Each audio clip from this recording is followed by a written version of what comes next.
Plaintiff Raquel Rodriguez says the defendant is her cousin, and he brought Raquel's brother to court with him because they're best friends. Raquel claims whenever the defendant and her brother go out, they get blackout drunk. She's suing her cousin for a loan. Defendant Josue Alvarez and his witness admit that a few times they've gone out with the intention of getting blackout drunk, and those are the only times they get into trouble. Josue is countersuing for defamation because he claims every time they're at a family function, Raquel badmouths him. Start with you. Okay, hi. I'm here today with my cousin and also his witness, my brother.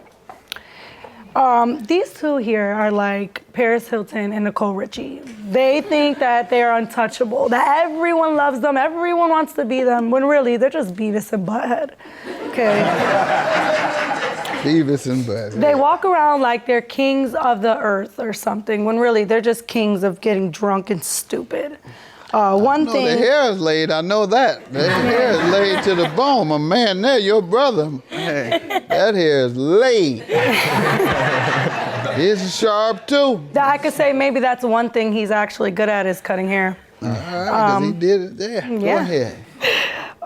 Like I said, they think they're the kings of the world when really they're more or less just kings of getting drunk and stupid. I would say one time, my sister here, my witness, she was having a birthday party at her house, and so, everybody was planning to get a little turned up, and we made sure we told them, like, don't get drunk and stupid. We know how you guys can be. Well, why would they listen to me, right? So they end up getting really drunk and really stupid. Ended up getting into a fight with this 18-year-old boy who gave them exactly what they needed, okay? He whooped both of them? Both of them, separate times. It wasn't like at the same time. I mean, like, it wasn't a together thing. It was kind of like beat you up, turn around, beat you up, and then that was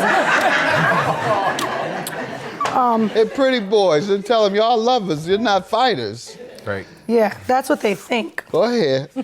Another time, talking about fighting, my brother over here, who is like the worst drunk I think I've ever met in my life, he went to his best friend's house, and they were, getting drunk, hanging out, friendship stuff, bunch of guys, right?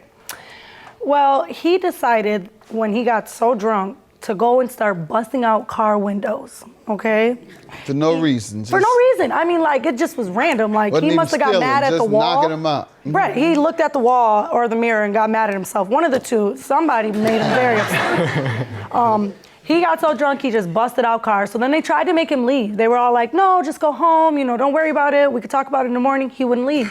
So then again, he got beat up again. It's like one of his things. He drinks, gets beat up, and it's a normal pattern for him. Your brother sitting here. And right, with Batman over here, you got Robin right behind him. You do have a little knot on your head, though, sir. I'll leave that alone. That was from that exact night. That was from the night. That was from that night. That knot is from that exact night that I'm talking about. He woke up in the hospital, didn't even know how he got there. And then said everybody just beat him up for no reason. Like, well, I mean, if you busted out windows, I'd beat you up for no reason, too. Just saying. Let me hear from you, sir. Did you want to speak, little brother or big brother? You want to stand up and respond to the things she said? State your name. First off, my name's Jose Rodriguez Jr. You're not drunk today, are you? No. You over there rocking. First off, the nights that she's explaining and all that, those were blacked out drunk nights, over drinking, of course. Every night. Everybody does it. When everybody goes out, that's the first thing they do. They plan to get drunk and not remember the night. Well, that's what I plan. I don't do that. Anybody else in here do that? No. I do. Only the people you ain't got with. Like I said, Batman and Robin again. Well, she's coming with all the stories about these drunken alleged nights. These drunken alleged nights were after about 6 hours of drinking and having fun and being turned up and everything like that. They're completely accurate. Yeah, they're completely accurate. Do either of you two gentlemen work or are in school? Oh, I currently work, Your Honor. All right, good. Because a lot of folks come in here, they do all that destructive living and then pass somebody else the bill to pay for their lifestyle. So you work, be careful what you're drinking. I advise you not to get drunk and destructive and avoid getting knots on your head. It's one of the downsides of doing this blackout drunk stuff. But as long as are you taking care of yourself, or are you living at home with your parents? I'm taking care of myself. All right, good. He takes care of himself. All right, well, have your fun, but make sure you don't mess yourself up. Young man, she loaned you $1,500, so she says. You tell me about your relationship with your cousin, is it? Correct. All right, go ahead. We're all cool, you know. Keep it kosher, I guess, but we don't really argue when we see each other. And when we're at family events, like, they're always bringing up stuff, and I don't like Like that. what? You know, that I'm a scumbag, you know, stuff like that. you know. Because you get drunk and fall out and fight and get beat up? Yeah, but that kid I don't know what she's talking about. I don't remember that night. He didn't beat both of us up. That's how, I mean, this is all the time. He didn't beat both of us up. Do you work and take care of yourself? Yes. All right. You don't live off anybody, your parents or anybody Yep. while you go out and, you passed her the tab so far, $1,500. That's How does he correct. owe you $1,500? Sounds like he did pass you the tab on some of his destructive lifestyle. So I would say back in March of 2014, it was tax season time. I had got my taxes in from working very hard all year round. And he had gone through some car trouble, and he was going through some problems with his wife. And at You the have time, a wife? and I could say that from what she tells me, this is not husband material. Go ahead. Okay, so pretty much he was going through a lot. He was, like I said again, he was having car trouble, wife trouble, life trouble. And here I am, you know, I'm the savior, and I came to save him because he asked me for help. He said, you know, I'm having some car trouble. Captain Saver, man. Exactly. That was good. That was good. Some folks don't know that other generation. They don't know what we're talking about. Go ahead. So either which way, you know, he did tell me a lot about his problems. He was confiding in me at the time a lot, and he was just like, he did ask me, do you think that you can let me borrow some money, because I know you have it at this time. And I was like, you know what, let me think about it, because, you know, that's technically my daughter's money is how I felt about it. That's right. You're thinking right. Right. So, you know, I was like, you know, it took about a week, and then I said, okay, fine.